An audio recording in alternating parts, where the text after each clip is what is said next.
You know what time it is. You know what time it is. How firm thy friendship. Oh, you know what time it is. I'm brawl with them boys of the fall. You know what time it is. On the ground with a nose for the ball. You know what time it is. Blood, sweat, and them tears for this game. Leaving it all out on the field with no fear for you lames. Yeah, you know what time it is. Come brawl with them boys of the fall. Covered in gray and scarlet, massive, stiff arms to your jaw. We breaking it. We sick of seeing you clowns with the crown. We taking it.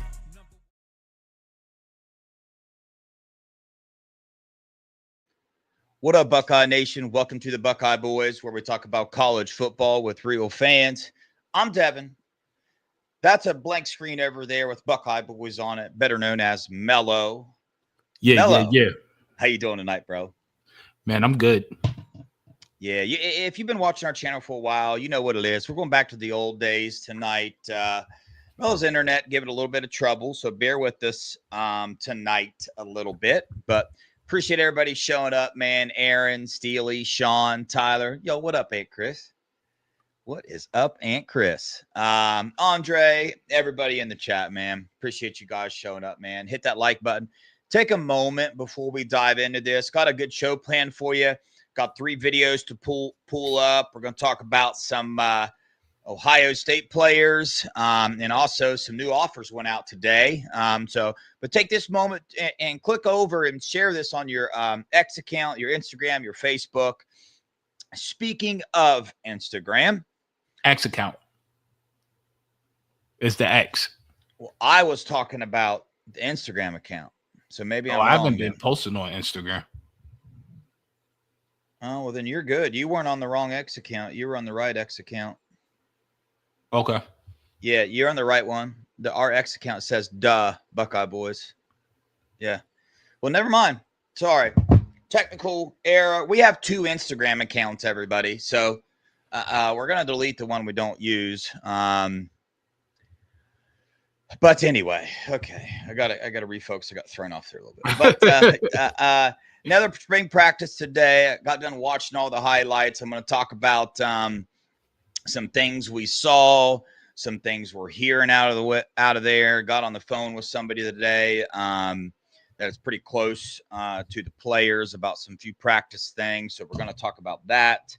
And as I said, new offers went out today. But how's everybody in the chat doing tonight? Mello, anything exciting happened for you today, or was it just a What's normal up, Ed day? Chris? I'm smiling right now just because of that comment right Oh, there. here we go. I had to throw that on the man, screen, dude. big dog. Hey, listen. Hey, Chris, you're married, Aunt Chris. Okay, like she's not flirting, man. I will call Uncle Tom right now. I'll call him. I'm gonna take a screenshot of this chat, and I'm gonna call him. If you want it, unless you send me $200, Aunt Chris, I'm not gonna do it. But I don't know. Anyway, and I'm good. I washed my car today. Had some good weather. Had to get all this pollen and stuff off. So really not much going on. It's kind of a slow week. Not complaining though. Yeah, for sure. Aunt Chris, I'm just messing with you. You know how I am. Mika, what about Hero? That he was here and whatnot, or does Mika got some breaking Hero news? But yeah. Anyway, I want to start off with the offers, dude. I want you to take one guess on which position group gave out 2 offers today. Do I get to guess, or are you asking the chat? No, I'm asking you to guess. I'm gonna go O-line, baby.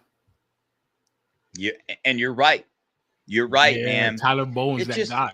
Yeah, it's so wild that it just seems like we're just casting a wider net this year. I don't know. I don't. A little weird how that works, huh? All of a sudden, they get a new guy in, and he changes philosophies up, and he. I'll tell you this: I would bet everything that we sign 5 offensive linemen this year, like we're supposed to. I guarantee. I think we're gonna sign more than 5. I know it's gonna happen, man. First offer went out to Aaron Thomas in Arizona, offensive tackle, 6'7", 285 pounds. In his interview, he said he is going to take an official visit there. And we're considered the front runner already with 1 offer. His offer list isn't the greatest in the world. but in his interview, he said there isn't a better offer to get in the nation right now. So that's good to hear. Second Love to offer. hear that. Yeah, for sure. Have you heard about him at all, or you got any thoughts on that? I never have until I haven't tonight. either. This is new. I just saw it like not even less than 30, 40 minutes ago. Yeah, So gotcha. I didn't get to dive into him. The second one, I have heard of this individual, not a highly ranked guy, but I'm very excited about this one. 6'8", 295 offensive tackle out of Florida, Chancellor Campbell. He said he's probably going to take an official visit. So that's where we're at with that. I have his highlight film pulled up, so I'm going to share the screen over there real quick. We're going to take a look at it, going to watch it for a little bit here.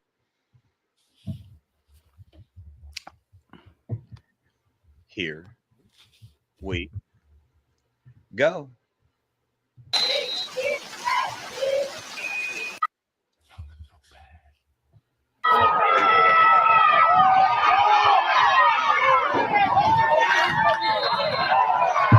Number 13 on the South Florida Raiders.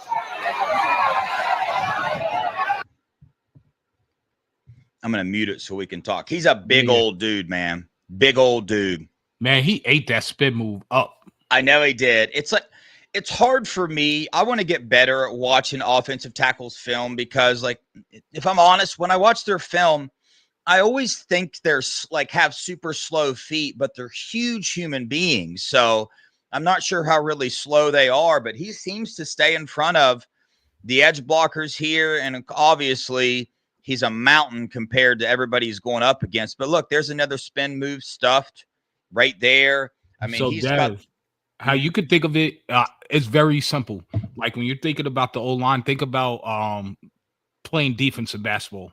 If you go too fast and you overshoot, it's an easy go the opposite way. So Yeah. they have to match the defensive end or the linebacker. Yeah. And when you're 6'8", even if you do take a slightly slower step to the right, that's probably 2 steps for a normal individual. Yeah. Oh, that dude. No, I like that. Can you rewind that one? Yeah. So that DN got off pretty quick. And right there, you could kind of see his quickness to match his footwork. And he didn't get beat. I thought he was going to. The dude got off so quick. Right here? Yeah. And he ate him up, bro. He's legit. Why did he just say probably? I don't Maybe know. he can come Just visit. because he just got the offer. You know what I mean? When you read into the interview, I mean, he's going to take an official visit if you ask me. It's happening. I didn't look at him. I didn't look at his offer list, but he's got a better offer list than Aaron Thomas. But, you know, I just like the fact that we're reaching out to some of these other guys because Absolutely. you know, it's like you got to have the bodies. If you miss on your big time tackles, you got to have players in the bank that you want to get. I don't think Chancellor Campbell's one of those. I think they would take his commitment right now. I really do. I do too, but to me, Sam Greer is better. But in terms of run blocking, pass blocking, this dude is very good. His run blocking needs a little work. He could get development, work on his pad height, explode out of his stance, and drive a little bit more. If you watch when they're running the ball, he's kind of letting them meet and then meeting up instead of going and initiating the contact and flying off the ball. Mm-hmm. Yep, he seems very patient. Yeah, so that's him. Speaking of high in tackles, Jackson Cantwell is going to be visiting tomorrow, the number 1 player. Jim Jackson, I see you there in the chat. Yeah, he's coming. No, he's coming tomorrow. He'll be here Wednesday. Coming in. He spoke about it. He's excited.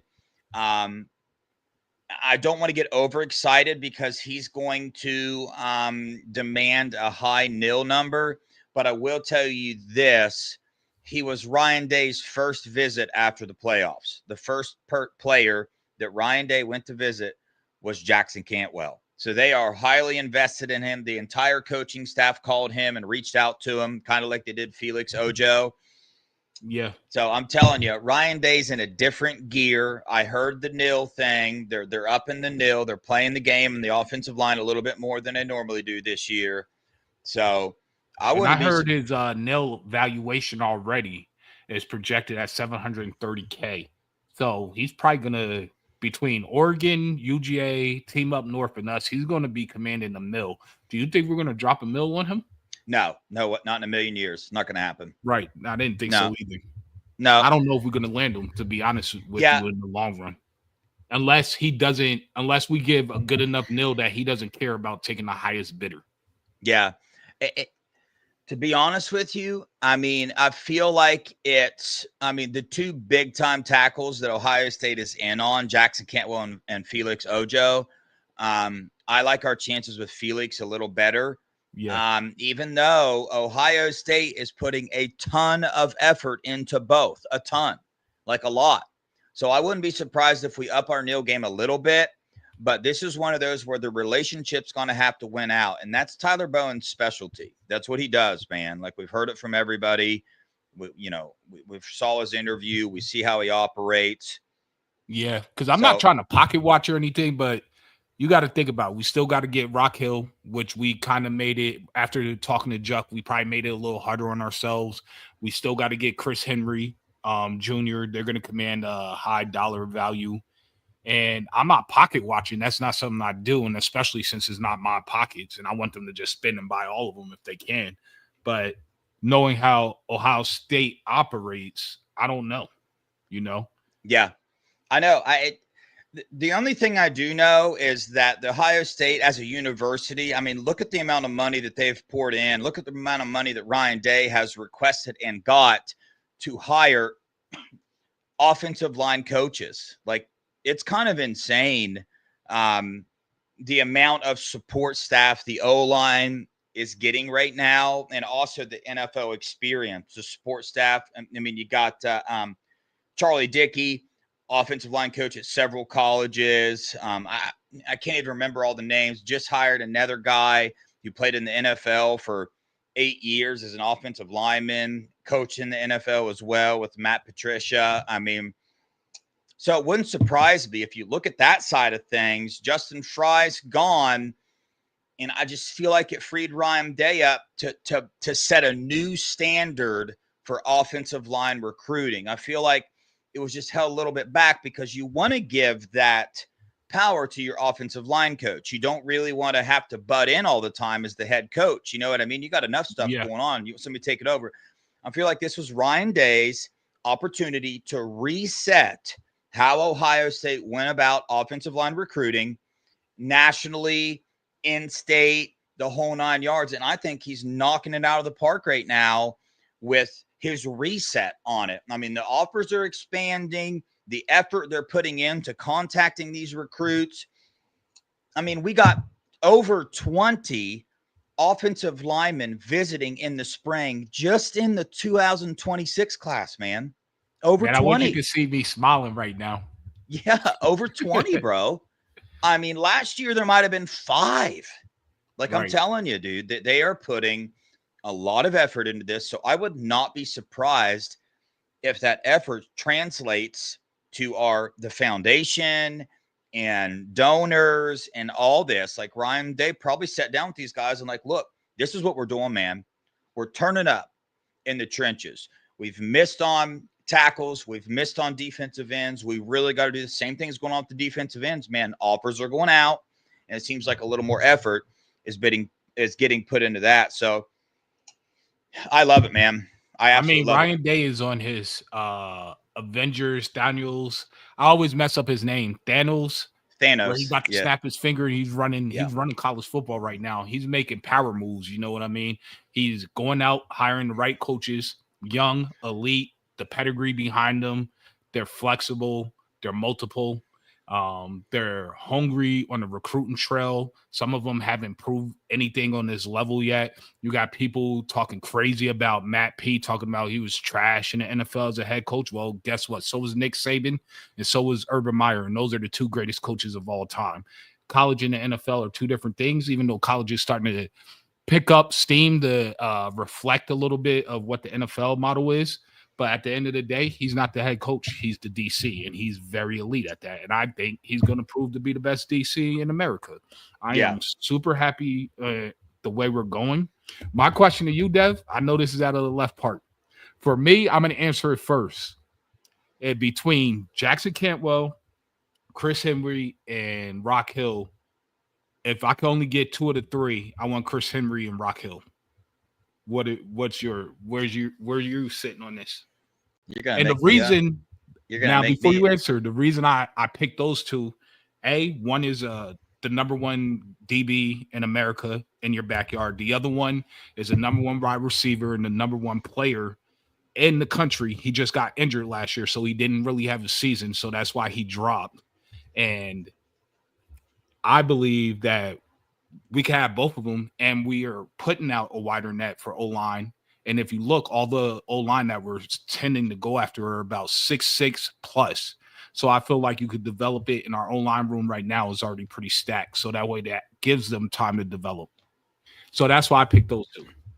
Yeah, man, I cannot share the same sentiment with you. I mean, obviously, this is a made-up scenario, people. Right. Do not judge me for choosing, but in an imaginary world where we get 2 of the 3, Jackson Cantwell, Rock Hill, or Chris Henry, my number 1 that I have to have is Jackson Cantwell. They don't come like that. They don't grow on, and I totally get Rock Hill and Chris Henry Jr. Are elite. And then the other one I'm taking is Chris Henry, man. The other one I'm Rock taking Hill didn't make your cut. Rock Hill did not make my cut, man. But the dude is elite. The dude's an elite corner. I want to have him in the class. We got to get the dude. But I'm just looking at, I mean, if you want my reasoning for it, number 1, this is the trenches, okay? It's Jackson Cantwell. I don't care about his rating. I've watched his film. He's very, very, very good. And I know we have a stacked offensive line right now, but what's the one area on the offensive line that isn't quite so stacked? It's the tackle position, hands down. I mean, we talk about where do we need to go in the portal? DN first. What's second? Offensive tackle. We lost 5 offensive tackle to the draft and transfer portal. We brought in 2. So, and plus we were already short. So you add that into it. Jackson Cantwell is my number 1. Chris Henry Jr. is my number 2. There's a lot of elite receivers out there. We are stacked at the receiver position, but Chris Henry, his body type, his length, his skill, the whole 9 yards. He's you know how you got Jeremiah Smith and the rest of the country? You got the Jeremiah Smith, the Quincy Porters, the Chris Henry, and then you have 5-star receivers. Right. Chris Henry's up there. He's you can't go out and find a bunch of Chris Henrys because of the body type. Same with Jackson Cantwell, body type. They don't make him like that. They can move like that, right? Rock Hill is elite skill-wise, just like those other 2 are, but he's got a body type that can be found in several places. And then now, I hate even saying that because people are going to twist my words and take it some other way. I already know they are, but that's my reasoning. And I'm sticking to it. I hate that you asked me that question, but I love the question at the same time. Chat, did anybody jump in on that with me? Who's your man out? You guys got to answer the question. Man, everybody's trying to skate by and act like they don't get in on this heat, man. Y'all got to pick one, man. Who is it? Who's your man out? Agrees with you. Mika agrees with me because we still got Evan Goodwin and Felix Ojo. Yeah, I could do a similar job. Well, Curse you can say agrees with me. You can say the same with, I mean, all the other position groups. There's a lot of, I mean, There's no other Chris Henry. I mean, you could say the same about Rock Hill. There's other elite. We're in on one. The one out of New Jersey, Jordan Thomas. He's elite. He's just not as fast as Rock Hill. That's the thing. 100%. Rock Hill's speed is what makes him like a superhuman. Yeah. And again, this is a wild question to try to somebody's going to be made out. You also know why I think Rock Hill is here. so important? Because you have to, if he doesn't come here, he's going to Oregon, right? That means Oregon took Dorian Brew out of Ohio. I don't care that he went and did half a year in Texas. They took Trey McNutt, out of Ohio, and now Rock Hill. So like it's setting a precedence that your border is open. It's almost like, you know what I mean? We need to build that wall. Not on the Mexican or Canadian border, but around Ohio, the state of Ohio. So I think that's another like off the field that's just important and sending a message to the rest of the world. Yeah. I want to go back. Before we got into this, I wanted to add one more thing to my offensive line speech and Ryan Day resetting the recruiting standard here, because there's another thing that I think is on Ryan Day's mind that makes this so beautiful as well, because it's the perfect timing to do this. Why? Because of what we just did with our offensive line this year. Losing your starting left tackle, the best center in the country, and having to make all the adjustments to go 9 deep and to win the national title. All of the country, all of the recruits are watching what we did with the offensive line. So perfect timing to invest a lot with coaching and the whole 9 yards. I mean, everything that Ryan Day is doing right now, the timing is perfect. The coaching hires, the whole 9 yards. So I think that, again, I just keep stressing it, because this is my number one thing in the offseason that I'm excited about, is seeing the direction of this offensive line. It's the trenches. It's the area that I really wanted to make sure we batten down and make sure it's here, because we got wide receiver covered. We got corners covered. Matt Guerrieri's killing the safety game. Just got Fahim Delane. Running backs, James People, we're good at running backs. Tight end room is the best tight end room in the country. Quarterbacks, Ryan Day's the quarterback whisperer, right? Larry Johnson's the GOAT, but people always use his age against him. So he struggled in recruiting there. That's not a secret or anything bad against him. Justin Fry struggled heavily in recruiting. Now we know Neil was involved in the trenches, but the thing is that's not really an excuse to say, well, Justin Fry got beat because of money, or Larry Johnson got beat because of money. Why is that not an excuse? Because Heartline goes up against the same types of money. Coach Walt goes up against the same type of money. Matt G goes up against Coach Locke goes up against Neil was at every position. So that's where I'm at with that. Man, that's a valid point, man. I never really thought about it like that until you just said that. And I mean, that's 100% facts. I don't think I watch a lot of stuff on YouTube. I haven't heard anyone with that perspective. So that's pretty unique and is actual 100% facts. Yeah. More recruiting news. The last thing I've got to, Jabari Mack. Me and Mello did a breakdown of 2026 offers like a year ago. Jabari Mack was on my top list of, hey, let's go get this dude with Chris Henry Jr. He's out of Louisiana. Ohio State is in his top 4. He's the number 82 player in the nation, big time. Plays for SFE, I believe. No, he doesn't. No, he doesn't play for SFE. Why do I feel like he did last year, though? He plays on the Louisiana. Might have played a little bit for SFE. Are you sure? Yeah, I think he did last year, but he did. I just watched the OT7 the other day, and he's playing on that Louisiana team. Like that. Yeah, but you know they bounce around sometimes, because Devin Sanchez played for SFE in the finals, the Elite 11 finals, but he wasn't playing with them the whole entire 7-on-7 season. Yeah, Dietrich's got it. He plays for Fast. Yeah, what's up, Dietrich? Hey, Dietrich. Oh, man, he plays for Fast. We're not getting them. Dietrich, we appreciate you being in the chat every night. You have become an icon in Buckeye Nation. A lot of people look up to you, and we're just so grateful to have you and your family as a part of Buckeye Nation. It's awesome watching Devin Sanchez, to see what he looks like physically now, and to watch, the updates and the spring practices and the videos coming in. He looks elite. I'm excited. He's different, bro. And I think people won't realize that until they actually get to really practicing and doing good on good and scrimmaging. But the kid is elite, and there's no denying it. It's not even because Mama D is here or anything. Like, he's always been elite. I've always felt this way. I feel the exact same way about him that I felt about Optimus Prime when he was coming, not keeping him off the field. My prediction is he's going to be starting at some point. Where is the question for me? Yeah, I got you. So next thing I want to move on to is a certain Buckeye who committed last year. He's not on campus yet, but we've interviewed him a couple times. I talk to his dad every now and again. He's become Buckeye Boys family as well. Sent me a video updating Epi Centinelli, the defensive end out of California, was committed to UCLA. Larry Johnson flipped him at the last moment, and we stole one. Big time, stole one. He's not on campus yet. I believe he'll be there towards the end of May is when he arrived. But I'm going to play this video. It kind of shows, where he's came from. There's some videos. It starts like in the 8th grade and goes all the way up. So it's a really cool video. I found it awesome, and I'm stoked to see what Epi does when he steps on campus and Mick gets a hold of him and Larry Johnson does. Watch out. Hold on. Here we go.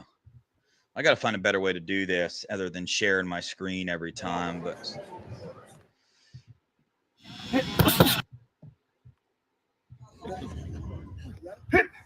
inside. Go. Come on. Pass.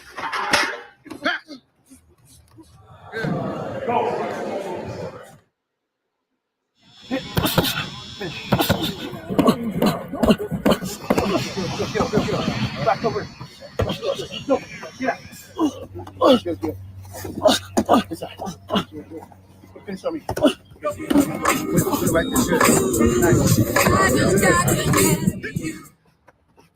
Nice.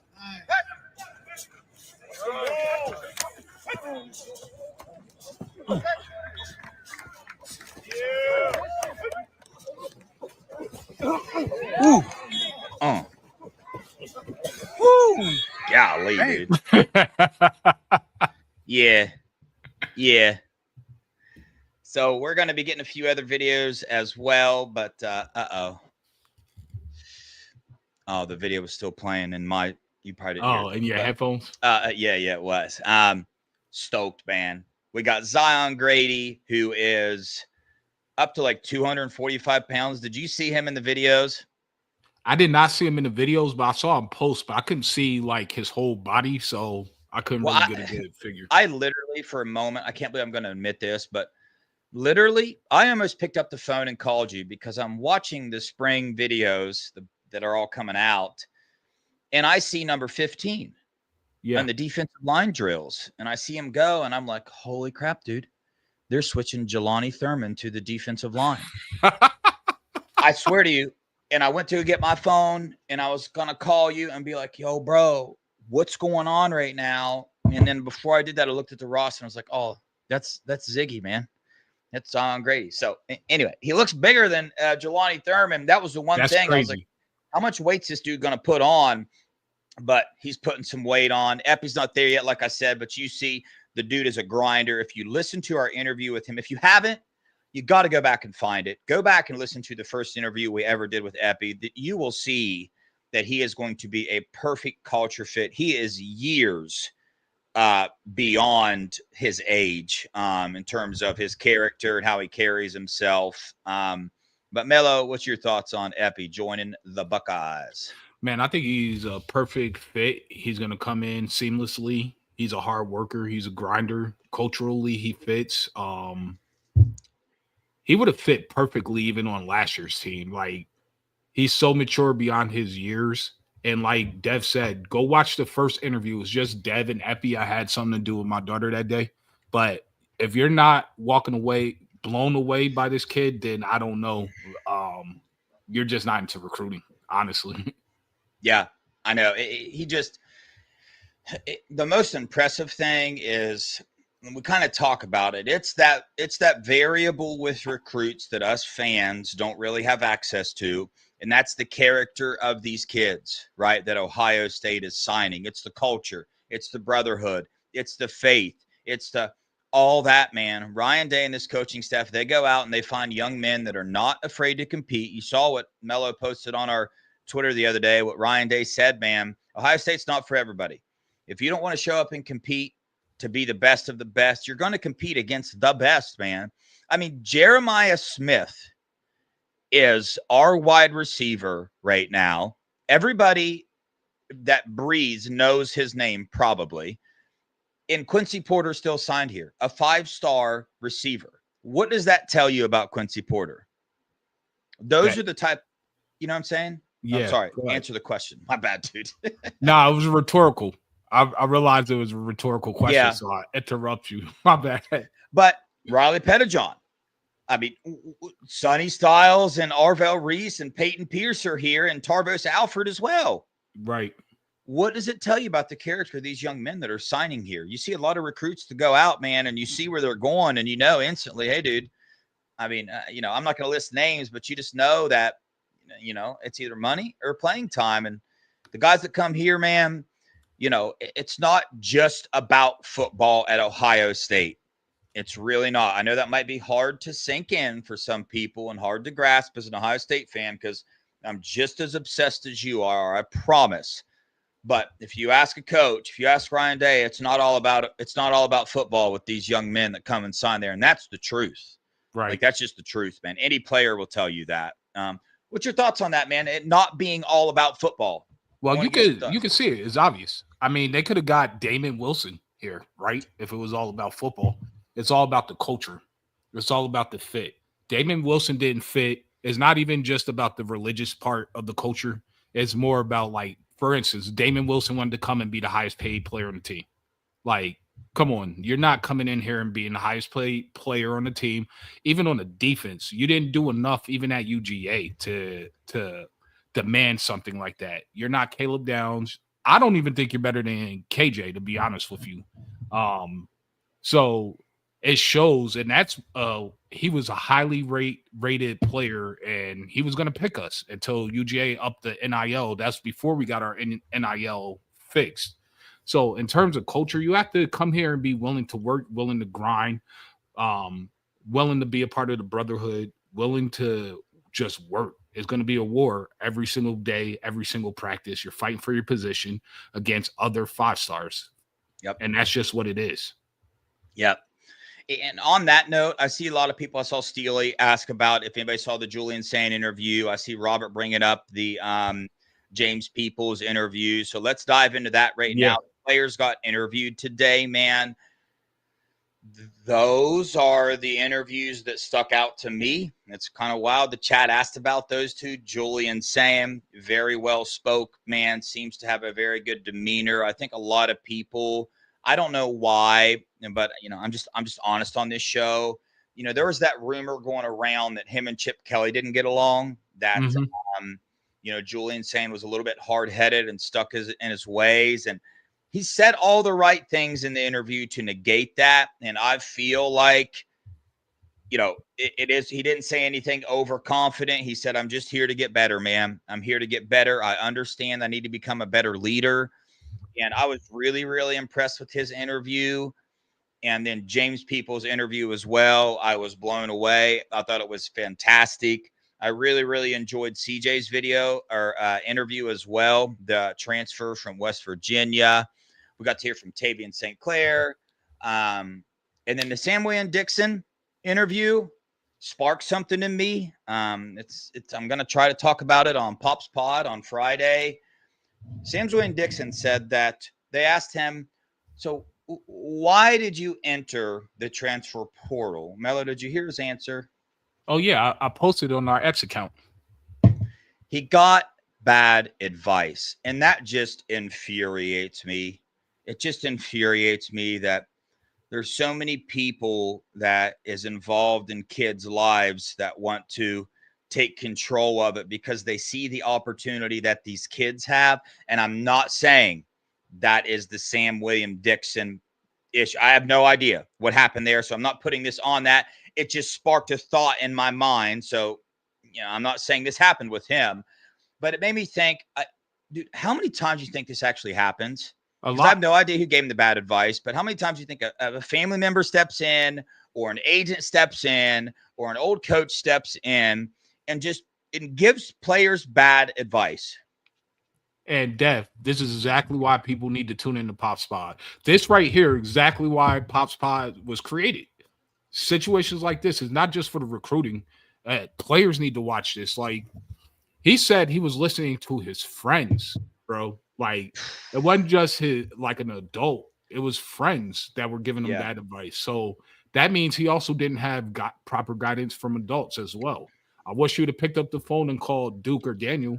They would have helped him out. But ultimately he made the right decision. He stayed. He loves Ohio State, like he said. And I think a lot of it was, they didn't really say this, but I think a lot of it, his problems came with Tony Alford and leaving, and he didn't really have a good relationship with Coach Locke, and he admitted that it was his fault because he's kind of quiet and more reserved. But he said him and Coach Locke are tight now. So, I mean, he made the right decision. But everybody, if you're out there Friday, what time are you guys going? Pops Pod is every other Friday. You need to tune in. 8 o'clock. 8 o'clock, right here Eastern on the Buckeye Time, Boys. yeah. And it's Duke and Daniel are going to be running it. Duke Pettyjohn and Daniel Sanchez. So they have good information. They've gone through the process. They currently have 2 elite kids going through the process on campus. So if you need any advice, go ahead. Don't call and ask for insider information because that's not what the show is about. No. Don't put it in the chat either. It's not going to happen. And don't ask personal questions like how much is your kid getting paid? Like nobody's going to tell you. Stop pocket watching. Yeah. I see in the chat one of the players, I believe it was Isaiah West, said, he was asked, what's the one thing you learned from being with this team during the playoffs? And I love this answer. And somebody correct me if I'm wrong, but he said that player-led teams beat coach-led teams every time. Yep. And that goes to show you like the type of culture that Ryan Day is creating. And I love it, man. Who else did we hear from? But yeah, I know we heard from more people, but I just can't remember. Bo Jackson, I didn't get a chance to listen to his or Coach Locke. I listened to Billy Fessler's for a little bit. I listened to Lincoln Keenholz. But yeah, when we had that conversation, I don't mean to interrupt you. When we had that conversation about was it good to have that extended playoff run like we had, we're going to come back to that Isaiah West quote right there. Yep. Yeah, that's all for sure. Yep. Did you have anything else to add from any of the interviews? And we'll dive into on-field things that we saw from the spring practice. Bo Jackson, he didn't really get into his injuries. He said he had an MCL injury. I'm assuming it was a sprain because he said he didn't require surgery.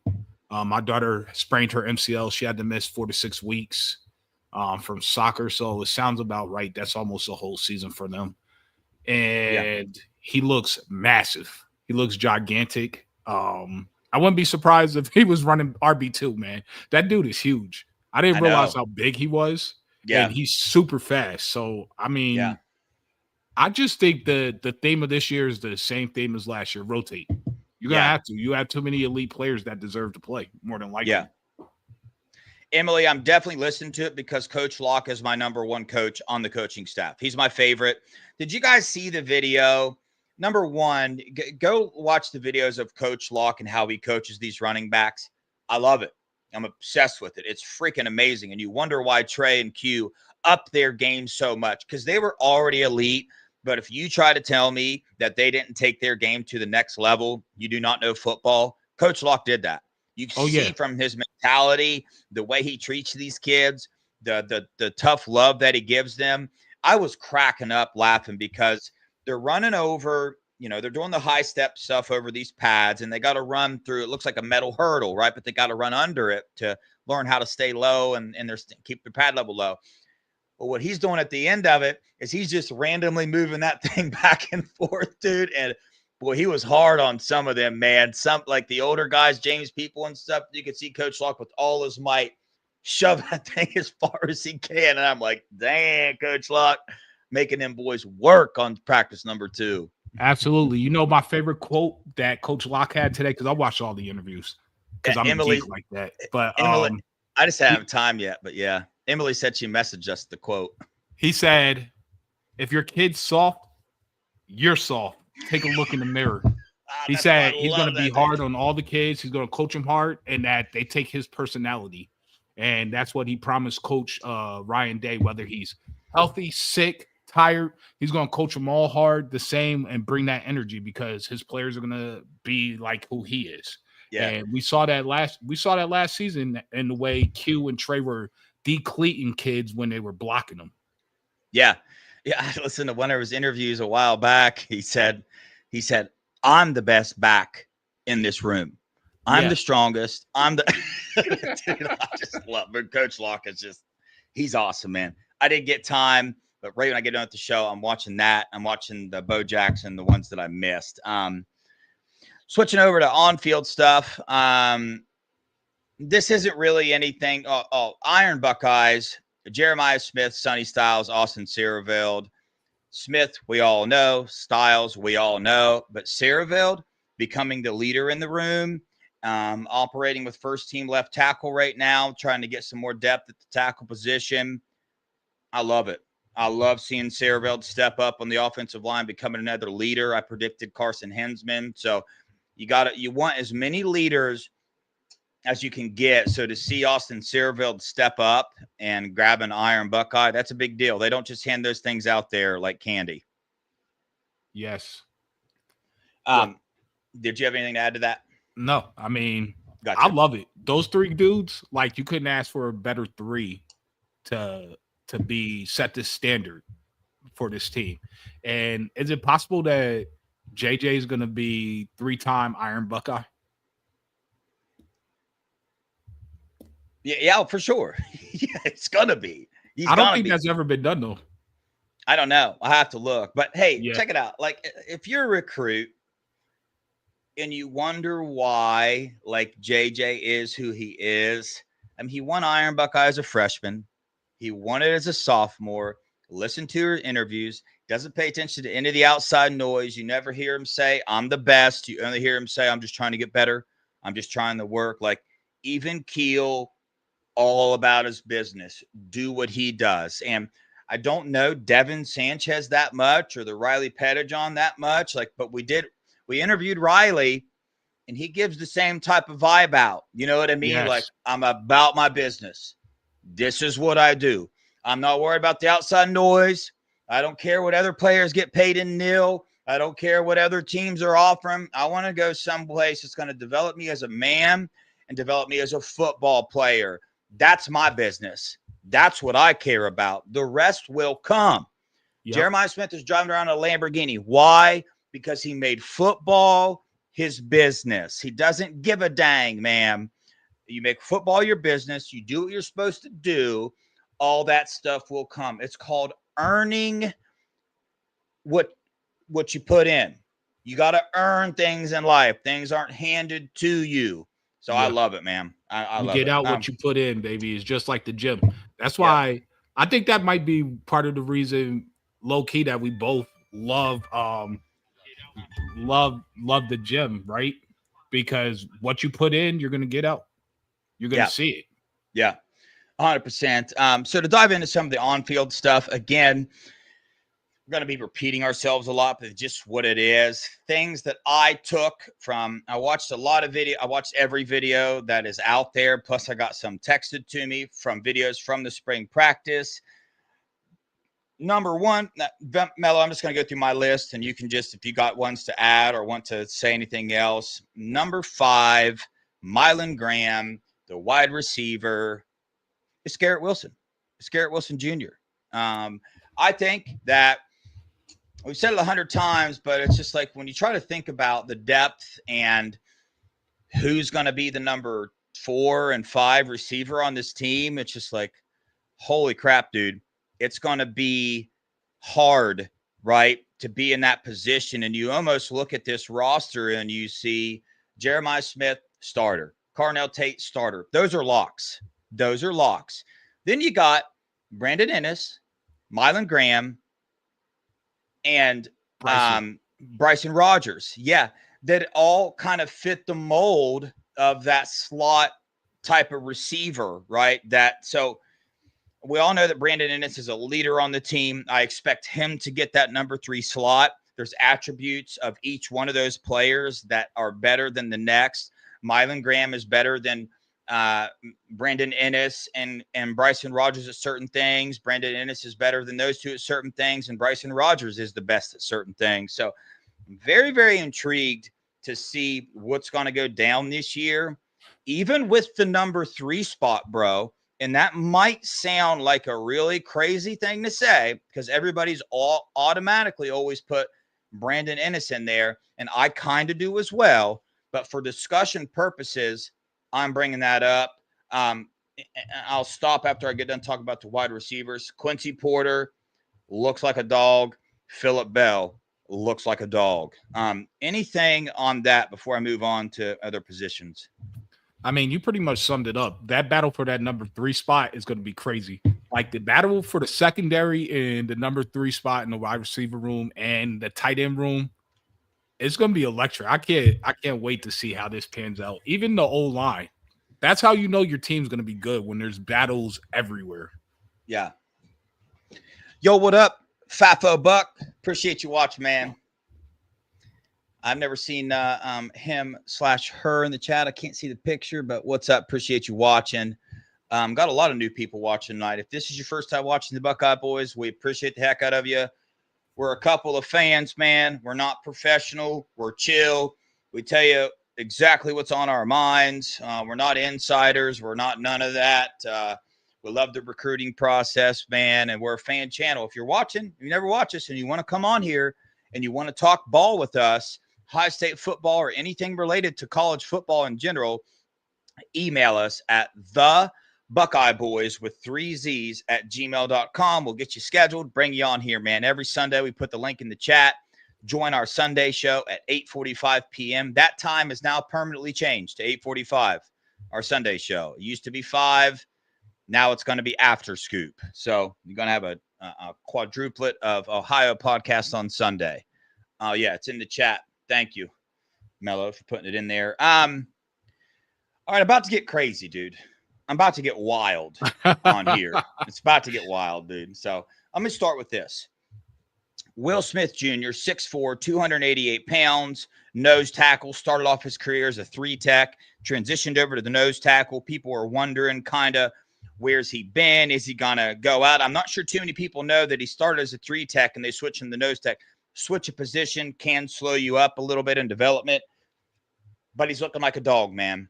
You got Jason as well, Tywone Malone in there, but Will Smith Jr., it's only been 2 practices. I understand he's really standing out, but here comes the psycho crazy Devin. But first, I got a video to show you. If you haven't seen these highlights from this new Buckeye, his name is Jarquez Carter. He's a defensive tackle out of Florida. I'm going to play this, and then I'm going to get wild. So I'm going to make a – yeah. There ain't no telling what Devin's about to do. I'll be honest. I have no idea. That's why I'm over here laughing. I'm about to make some statements that people are going to be like, but watch this, dude. Division II, right? Jarquez Carter. Let me mute this, and I'll hit play while I do my talking here. His senior year, 17 sacks, 37 solo tackles, 85 total tackles, and 4 forced fumbles his senior year. This is Division II high school football, and I understand. Well, he's what? Are you serious? Bro, dude, look rewind at this, that. dude. Look they at this, gotta see dude. that just in case they missed that. I'm pressing charges if I'm the quarterback's parents. There's no way. I'm suing.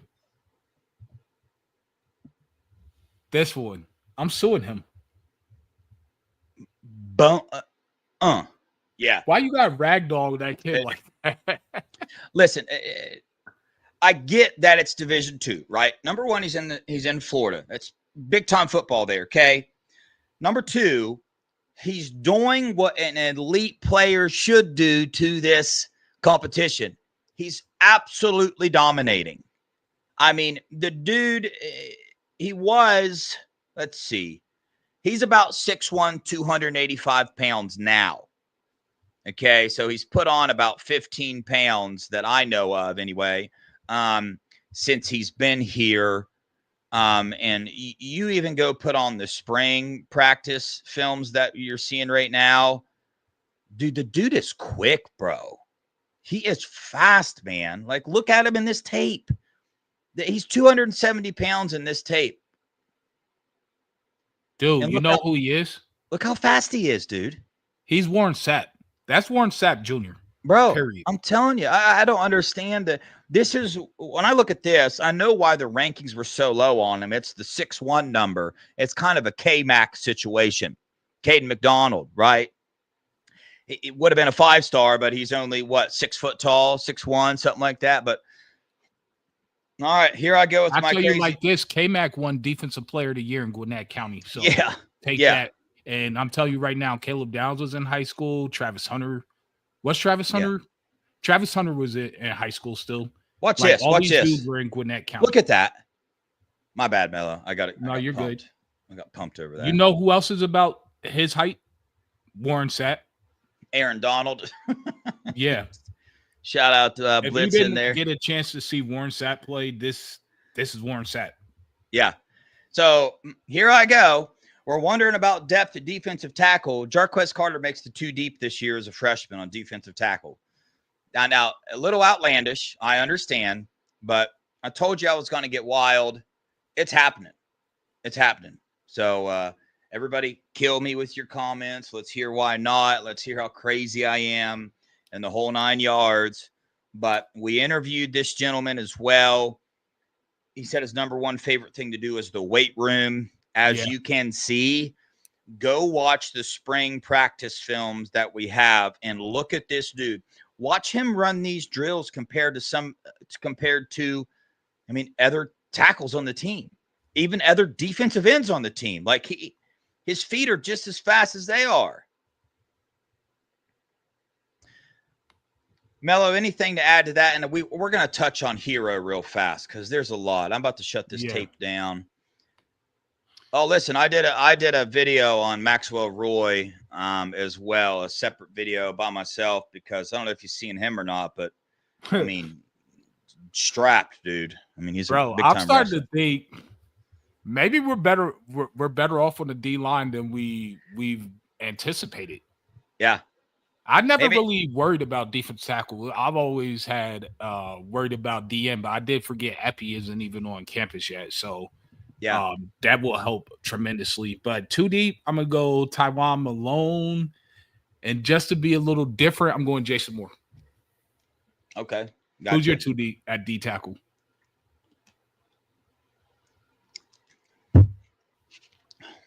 Jarquez Carter. Now, I'm not good with the 3-tech nose guard differentiation. Like, I don't know. Would Jarquez play the... He'd be more like the nose guard, like K-Mac. He would come in for K-Mac. Okay, so Tyleek Williams, was he the nose guard? Yep. And the nose guard... Okay, so help me out here. Chat, help me out. So what's the difference, man? Explain to me. So the nose guard will line more over like the center. Do you normally want him to be bigger? Is your nose guard the stronger, more brute force one? Yeah, more of a run stopper. The 3-tech is a quicker, more... Yeah, like Edric Houston. Gotcha. Okay. So Jarquez, 3-tech, nose guard. Is Taiwan Malone a nose guard? That's where I will have him at. Yeah, then that's who I'm going with. I'm going with Taiwan Malone. But Will Smith, dude, is right there behind him. But Steely, I saw he called me crazy. I told y'all I'm crazy, man. It's happening. Steely called you crazy? Yeah, he said he said you're crazy. Jarquez Carter. He's getting on the field for sure. Watch. You'll see, man. You'll see. Anything to add to that, Mello? And we're gonna move on down the. No, I like that hot here. take. That was a spicy take. I like it. Yeah, Steely, I know you're joking, bro. We're family, dude. You ain't gotta tell me that. I know we are. Jermaine Matthews, Lorenzo Styles. I don't know if you guys have seen them in the videos and art, but they've put on weight. They're bigger for sure. So I wanted to announce that. Nate Roberts, the freshman tight end, the Ohio State's #1 target in the 25 class, looks like a college-ready tight end already. I'm not predicting that he's going to make any impact this year just because of how loaded our room is, but physically he's there. He's ready to rock and roll. Gabe Van Sickle didn't get talked about much, not highly rated, at least by me anyway. I even forget what class he was recruited as. Is he a sophomore, Gabe Van Sickle, sophomore this year, 20, Yeah, I 20 believe so. 23 Yep. class, I'm 24 pretty class. sure. I'm pretty Somebody in sure the he's chat's sophomore. going to, Mika's going to know for sure. Yeah.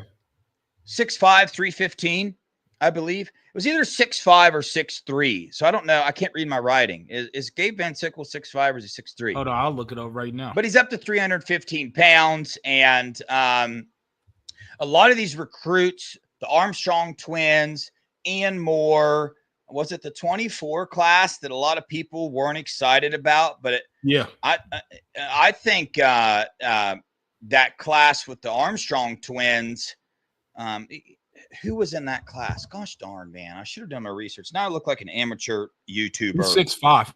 Oh, wait, I am. My bad. Huh. 6'5"? Yes, sir. Ohio State 2024 class. He's in the 23 class. Was he? Gabe Van Sickle. Oh, yeah. Why am I thinking 24 class? That's just not smart, Devin. So the 23 class consisted of what? 4 offensive linemen? Yeah. I believe that's what the Armstrong twins. Yeah, but anyway, I think they have the potential to turn out, and every one of them end up being a starter here at Ohio State. So I'm liking what we're seeing there. That's it. On my observations in practice, there's actually 2 more things I want to hit on, but I want to ask you your take on some of those things, or do you want me to just go ahead and get them out of the way? No, go ahead. Do whatever you want to do. I'm here. So I'll get this one out of the way. Then the very last thing, it's going to start up a conversation. So I want me and you to talk about it. From what I have seen out of the first 2 practices, just watching the videos, I don't know if this is going to be a hot take or not, but I read on a board today that CJ, the West Virginia running back, might end up being the number 1 running back on the team. To me, there's no way, because I think that James Peoples just looks quicker and physically more built. James Peoples, to me, the videos when I'm watching with my own eyes, looks like he's just a step above any other running back. Now, listen, I understand videos on X and YouTube. I wasn't there. It's just drills, the whole 9 yards.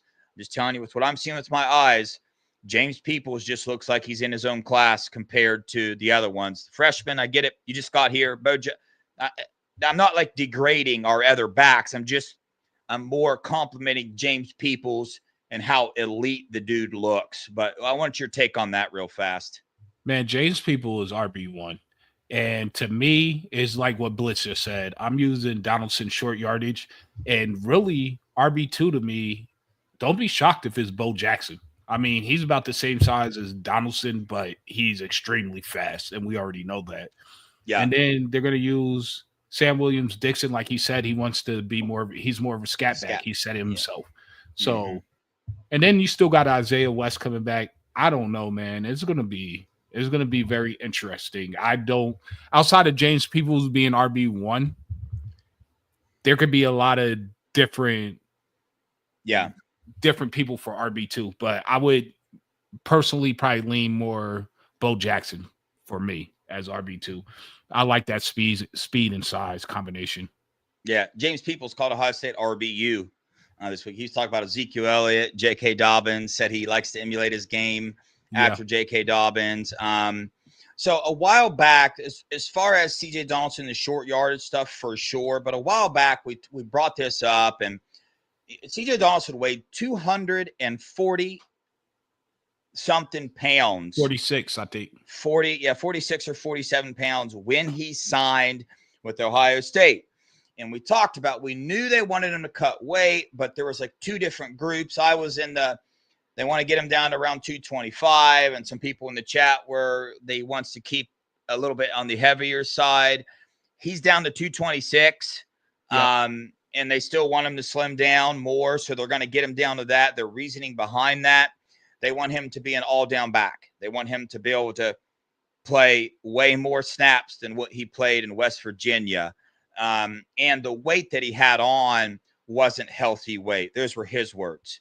That's what he said. So, he compared it to 100 pounds of bricks versus 100 pounds of cotton. So I've never lifted up 100 pounds of cotton.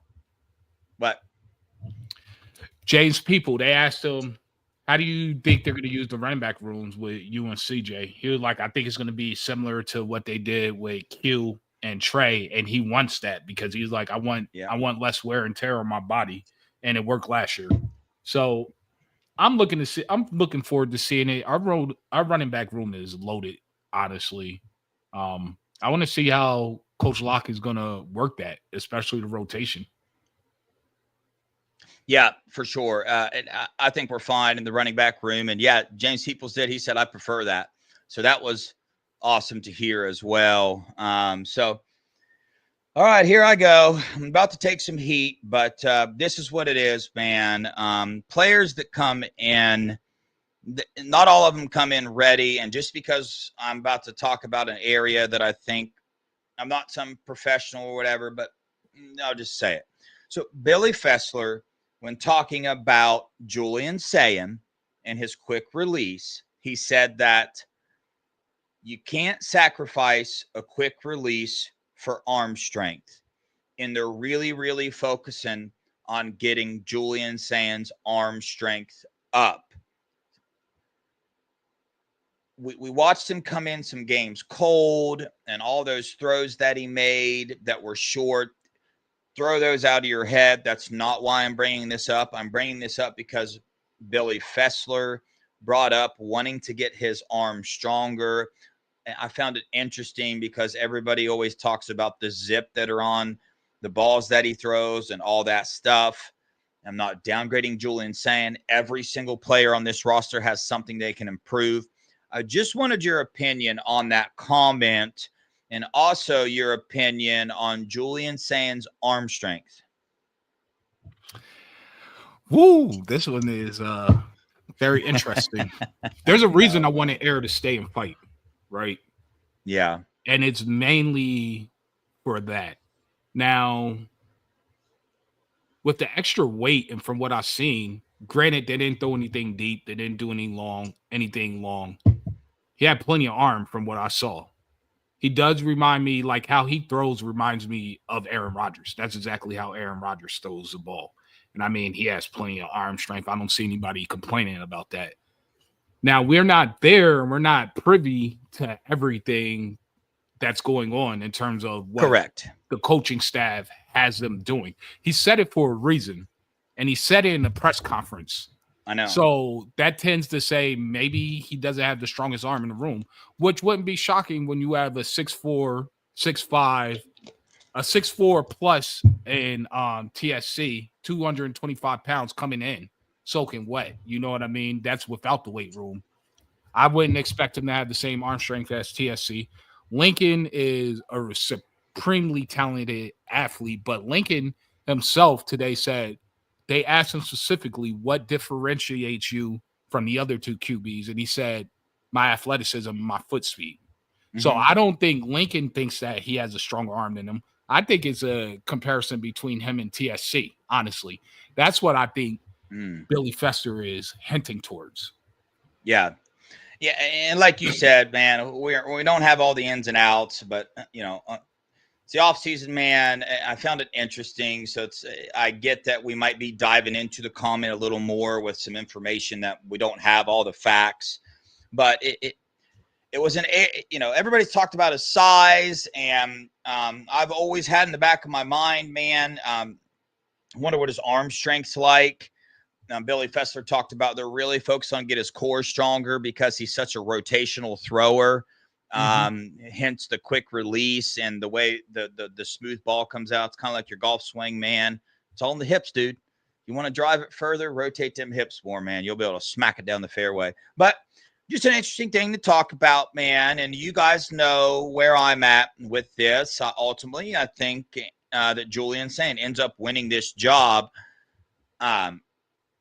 But I do truly believe that it's going to be a closer battle than what everybody is making it out to be. I just do. I think Lincoln He talked about how Lincoln's accuracy is getting more consistent, way more consistent than last year. His footwork's better. Everything's better. Lincoln stayed for a reason. He believes he's going to win this job, and I think it's going to be closer than what people think. Don't kill me for that. It's my opinion. I love Julian Sand too. I think that he's going to have a great career here. I think he's the future of Ohio State football, but maybe I'm just trying to say, I just want to put a little bit of trying to put a little bit of pause on the hype around it's automatically Julian Sand's job. I just don't, I honestly, I just don't think it is. And Mello, I know that you 100% disagree with me. So tell me why. I think it's Julian's job. Personally, I think they brought him in for a reason. Coach Day isn't playing any games. That's the guy he wanted from the beginning in that class. He won the Elite 11 against Dillon and Air, might I add. Dude's impressive. He lost his black stripe faster than any other quarterback. Ryan Day himself called him a savant. But with that being said, I think it's not Lincoln that's going to push him. I think it's going to be TSC. So that's where we differentiate at, is who's going to be the one that pushes him. I think it's going to be TSC. I think Julian in the end wins out. I think he knows the playbook better. I think he already has more of a rapport with the wide receiver and the skill position players. So I think he just has too much of a head start for TSC to make up that ground in this short amount of time. And I think that's going to be the difference. Yeah. It's almost like one of those situations where, like, I totally understand both sides of the fence here on why people would say it's his job, the coaches, the black stripe. Nick Saban recruited him, his high school film, did Elite 11, the whole 9 yards. It's just, I think a little bit more highly and maybe a little less of Julian than most people do, if that makes sense. Not the prospect he can be. I agree with everybody's statements about what he can be, the skill, the whole 9 yards. I'm talking about where they're at right now for this season. I think it's way closer than what people think. I really, and I understand I'm like probably the only person that is saying that out loud. I have yet to see or hear anybody write or say anything other than it's Sayan's job to lose. If you guys know of somebody else that's saying this, let me know, because I haven't found them. Steely, you can't leave. Steely, you aren't leaving, are you, Steely? Because we got the trivia questions to ask, man.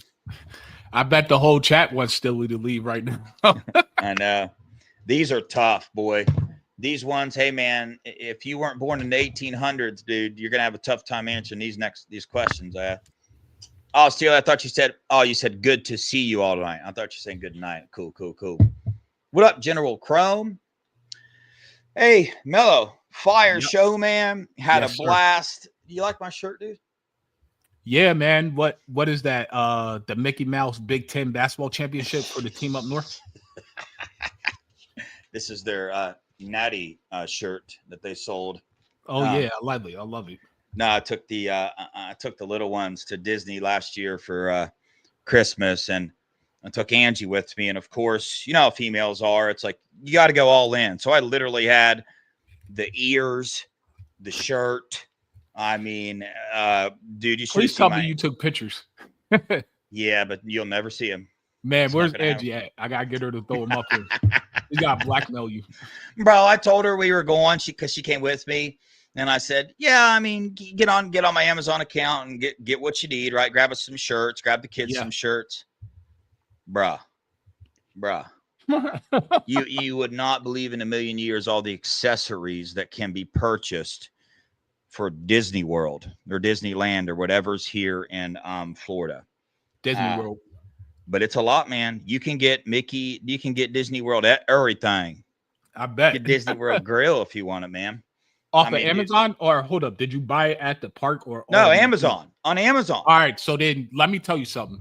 You probably made out like a bandit, because if you would have waited for to get to the Oh, theme dude, I park, know. you'd have been dying. Bro, I bought a button-up shirt in there because I forget why I did. Oh, I think I got a stain on this or something. I paid like $80 for this thing. Like the stitching's Yeah. coming out and all of it, dude. It was I paid wild. $10 for a bottle of water. Dude, I know. I don't know how they legally do that. You know what I'm saying? It's like when you go to a football game and get concessions. But I'll tell you this, dude. Where was I at? What was it? Oh, it was a Texas game, dude. Bro, they had that stadium. They had Chick-fil-A. They had everything in there, and it was like cheap. It wasn't. Really? It was. Yeah, it was like you're maybe a little bit more expensive than the streets, Yeah. but not much, man. Not much at all. It was cool. But are we ready? Chats, you ready? For those of you watching that would like to know what we're about to do, I asked 2 trivia questions, sometimes 3, 4, I don't know. I just ask trivia questions every night. I mark down who gets it right. It's whoever shows up in our chat first. Your chat timeline is not the same as ours. All I can do is go off what we see. The winner, 2 weeks before the Washington game, whoever got the most right is going to win a free ticket to the Washington game. You will have to cover airfare. You will have to cover your hotel stay. If you cannot do that, then I will reimburse you the money for that I paid for the ticket. The only requirement is that you use that money specifically for an Ohio State game ticket. That's all I ask. And if you go to that game or any Ohio State game with this ticket, you are required to do a video or pictures or something so we can share it on here. But anyway, here we go. Mello, are you ready with the timer? I'm ready. Let them know how much time they have for the. You got 1 minute. You got a minute. When Mello says time, if we don't see it on our screen, it's just kind of what it is, man. So nobody get mad. But I don't think anybody's going to get any of these right. No, I think the second one somebody will. Yeah. But here we go. When did Ohio State face off with Ohio Wesleyan in the first game in program history? What year did the Buckeyes play their first game in program history?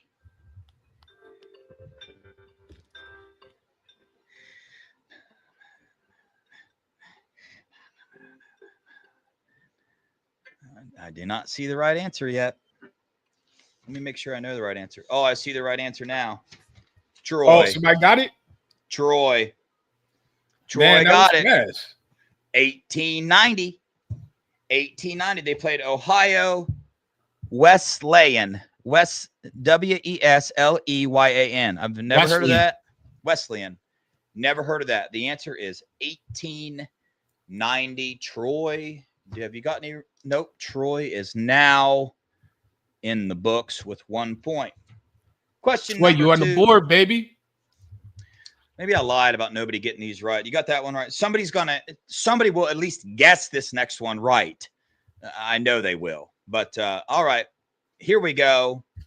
Question number 2 and final question. Bonus question worth 2 points. Here we go. Though the Buckeyes didn't join the Big Ten until the 1913 season, who was the first Big Ten team that Ohio State faced?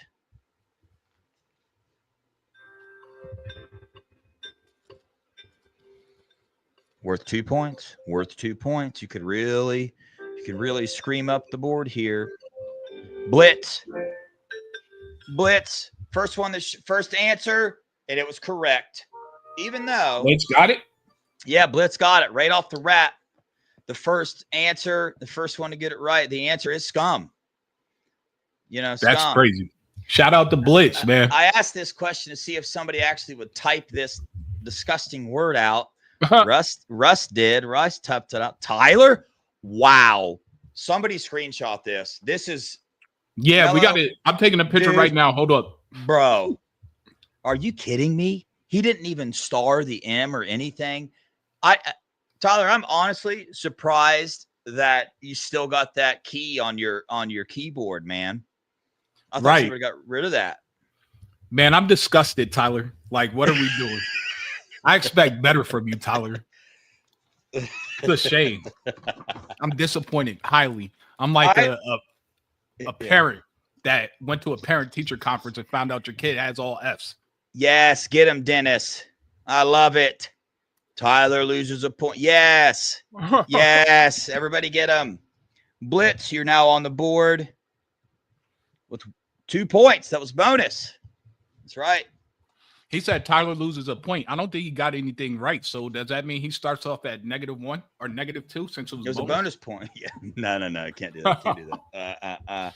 Here's the leaderboard. Steely with 5. Sean Schrock close behind with 4. Blitz now in third with Natural and Russ with 2. Uncle Bubba 1. Taco 1. Craig 1. Troy 1. And listen, you never know what kind of day we're having on here in the Buckeye Boys. We could literally show up here one day and say, hey, this next question is worth 5 points. Like literally, bro. So it's going to get wild, dude. It's kind of like Jarquez Carter being in the 2 deep this year, getting playing time. That type Can of I say something, though? I mean, that's a hot take. I'm going to be honest with you, but I also wouldn't be shocked. Yeah. I know. It's just, it's open. I mean, it's Ohio State. They're going to put the best players on the field. Yeah. Is what they're going to do. So I don't know, man. We'll see. It's a lot to take in as a freshman. You know what I mean? The playbook, the whole 9 yards. It's a whole lot. But, I've talked to the dude you have too, man. Good head on his shoulders. He's all about his business. And you see the skill that he has, dude. And he's got the size already. Like, he's already there physically. 200. He definitely has his head on his shoulders. Yeah. My thing is, come September 6th when we're playing Grambling State, and they're going to definitely rotate because that's going to be a beating of epic proportion. What happens the next week when we play Ohio University? Because, I mean, they're going to eat in these games, and they need to rotate. The snap count for the starter should be low. Yeah. How are you going to judge? Because everybody should grade out champions, in my opinion. I know. That's it. That's a good standard. That's a good topic to bring up, man. Snap counts, man. Here on the Buckeye Boys, we love talking about snap counts. We'll bring them up all the time, but that's a good one for Sunday or something. Yeah. We're going to talk about that. We'll talk about last year's snap counts and what we think is going to happen. So that's a good one. Sunday, we are interviewing a recruit that we're going to be interviewing while he's in the hotel, waiting to wake up and go on his Ohio State visit. So everybody tune in for that. He's going to do it from his hotel room. So that's going to be exciting, man. Real good player. I think he's going to be a Buckeye, but we will see. Chat, we appreciate you, man. We got like 600 people watching this show right now, which blows my mind. Right. God is good. Everybody in the chat, you guys are amazing. You guys clearly shared this feed on your Facebook, Instagram, Twitter. We appreciate you. To all those new people watching right now, appreciate the support. Just a couple fans on here. Love Ohio State football. Again, if you want to join us, come on here and talk. I know there's 9 million Ohio State football shows out there, but we love what we do, man. We're a family here. We don't get involved in all the drama, man. The only rule is you come in our chat, no personal attacks. That's it. We welcome all fan bases, the whole 9 yards, just no personal attacks. That's all we ask. Mello, anything else you'd like to add? Man, we appreciate you guys for joining us. Tune in Friday. Oh, matter of fact, tune in tomorrow. We have a show at 6 p.m. It should be a banger with TG and Sean. It's going to be a good one. And then Friday, we have Pops Pod with Duke Pettyjohn and Daniel Sanchez. You don't want to miss that one. That one's going to be very informative, and they're awesome Buckeye family right there.